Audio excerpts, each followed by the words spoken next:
देवयानी, कुआं में थोड़ा जल है, इसकी मृत्यु नहीं हुई। इधर में राजा याति शिकार खेल करके आते हैं और याति राजा को प्यास लगी तो उसमें अपने लोटे को रस्सी से बांध करके फांसते हैं तो देवयानी उसको पकड़ लेती है। देवयानी ने जब पकड़ लिया तो देखा राजा याति ने, कौन है बेटी? कहा राजन बाहर निकालो जब बताऊंगी, और मेरे लिए कोई वस्त्र फेंक दो, मैं नग्न अवस्था में हूं। राजा ने अपने दुपट्टा को फेंक दिया, बेटी ने लगाया देवयानी ने, और ऊपर निकाला तो घाट पे कैसे ले, तो हाथ पकड़ के निकाला। तो ये कहने लगी हस्तग्राहो परोमा भूत ग्रहीत्वा यात्वा में ये सही सकलतो वीरो संबंधो न पौरुषो। हाथ पकड़ने वाला तो बेटी का केवल पति को अधिकार है और किसी को अधिकार होता ही नहीं। अब तुम मेरे पति हो। देवयानी कह रही है। याति ने पूछा तुम कौन हो, किसकी बेटी हो? कहा मैं ब्राह्मण की शुक्राचार्य की बेटी हूँ, मैं क्षत्रिय हूँ, मेरा तुम्हारा तो विलोम हो जाएगा। कहा नहीं अब तो तुमको विवाह करना ही पड़ेगा। इनने कहा विवाह नहीं कर सकता।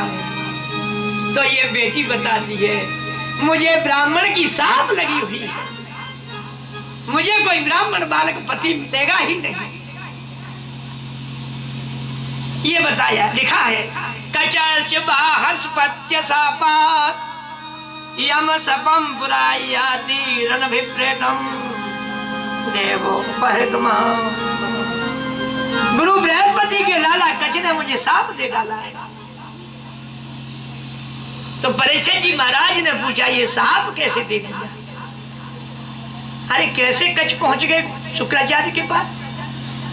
कहा गुरु बृहस्पति जी ने संजीवनी विद्या के लिए अपने लाला कच को शुक्राचार्य के पास में भेज दिया। शुक्राचार्य ने ये विद्या संजीवनी नहीं पढ़ाई। देवयानी का प्रेम और बृहस्पति के बालक कच से हो गया। इनमें दोनों में बहन भाई का प्रेम हुआ, बहन भाई की तरह रहने लगे। इस कच को दैत्यों ने कई बार मारा। बेटी कहती थी मेरा भाई कच कहाँ है, बुलाओ पिताजी। संजीवनी विद्या का प्रहार किया, जिंदा होकर के आ जाता था।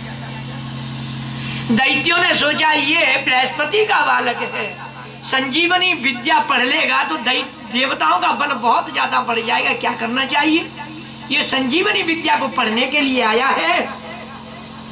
तो इन्होंने क्या काम किया कि कच का वध किया दैत्यों ने, और कच को जलाया, जली हुई राख को मदरा में मिलाया और मदरा में मिला करके शुक्राचार्य को पिलाया।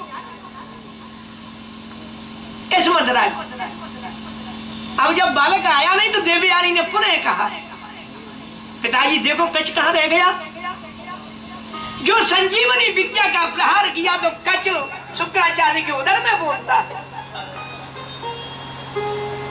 पिता राम मैं तो तुम्हारे पेट में हूँ। अरे राम राम गजब हो गया, क्या होना चाहिए? कहा बेटा अब तुमको मैं संजीवनी विद्या सिखाता हूँ, अब तो मुझे सिखानी पड़ेगी। और कहा कि संजीवनी विद्या से पूर्ण हो जाओ अंदर तो बता देना, मेरी मृत्यु हो जाएगी, मेरा ऑपरेशन होगी, तुम बाहर आओगे तो मुझे भी जिंदा कर दो। संजीवनी विद्या शुक्राचार्य ने कच को पढ़ाई। उधर में कहा गुरुदेव में पूर्ण हो गया। ऑपरेशन किया, ऑपरेशन करके बाहर निकले, गुरु की मृत्यु हो गई, कच आ गए बाहर। लोटा में जल लेकर के और संजीवनी विद्या का जब अभिमंत्रित करके प्रहार किया तो सुखदेव जी भी, शुक्राचार्य भी जिंदे हो गए। आज विद्यार्थी जब पूरा पढ़ जाता है तो गोपियों का वाक्य भगवान कृष्ण के लिए अधीत विद्या आचार्य। विद्यार्थी फिर आचार्य को छोड़ देता है, फल नहीं देते तो वृक्ष को पक्षी छोड़ देता है, प्रजा पे धन नहीं रहे तो राजा भी छोड़ देता है। आज ये चलने को तैयार चरणों का स्पर्श किया। देवयानी ने कहा कचू अब तुम पूर्ण हो गए विद्या से, हमारी एक भावना है, कहो बहन हमने तुमको इसलिए नहीं है हमारे साथ शादी करो।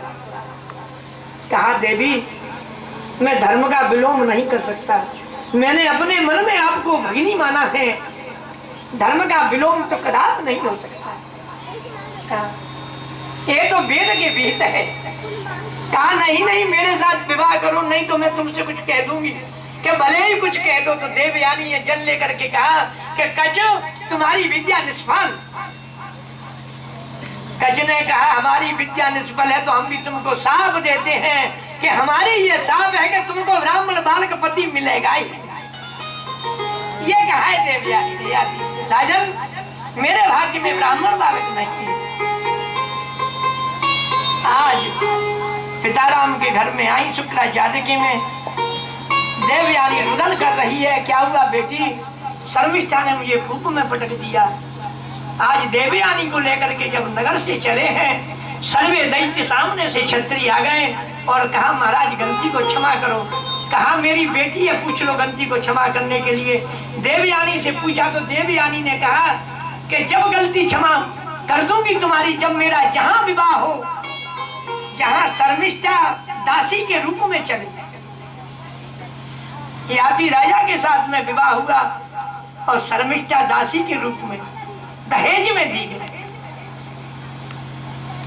यहाँ याति जी महाराज से देवयानी ने कहा पति देव ये दासी के रूप में तो आई है, पर इसकी तरफ आप कभी नहीं देखोगे।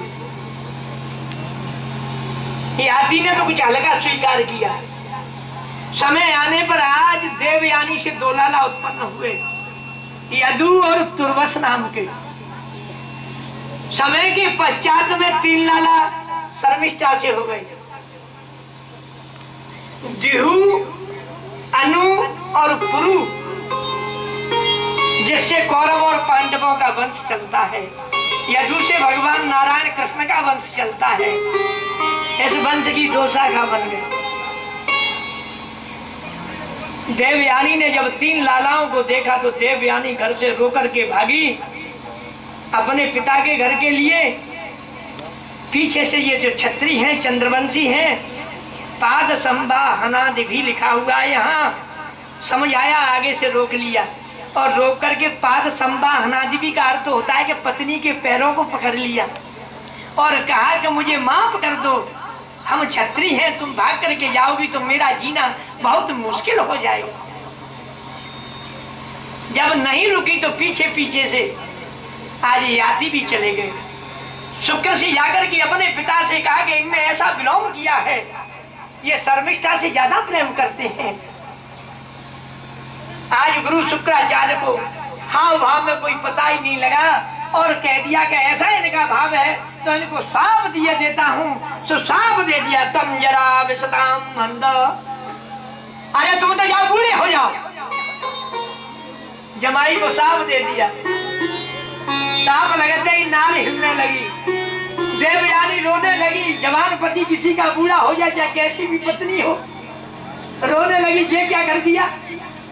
अरे कोई और सांप दे देती, ये तो सांप मुझ पर ही गिर गया। शुक्राचार्य ने कहा भैया का आशीर्वाद तो है मेरे पास, ये अपने बुढ़ापे को किसी से बदल नहीं। अब जवानी कौन दे सकता है, बुढ़ापा कौन ले सकता है? भाई ऐसा कोई हुआ? अपने 5 लालाओं के पास में आए और लाला यदु से कहा लाला अपनी याति जी महाराज आए हैं, अपनी जवानी दे दो, हमारा बुढ़ापा ले लो। यदु ने मना कर दिया तो यदु को साफ दे दिया याति ने, तुम किसी देश के राजा नहीं बनोगे। यदु किसी देश के राजा नहीं। भगवान कृष्ण ने भी मना कर दिया, हमको तो बाबा का साथ लगा हुआ, यहाँ लगाया ये साथ। किसी ने जो स्वीकार नहीं किया तो सबसे छोटे हैं पुरु। तो पुरु बताते हैं कि पुत्र क्या होना चाहिए और पिता कैसा होना चाहिए, ये पुरु ने बताया।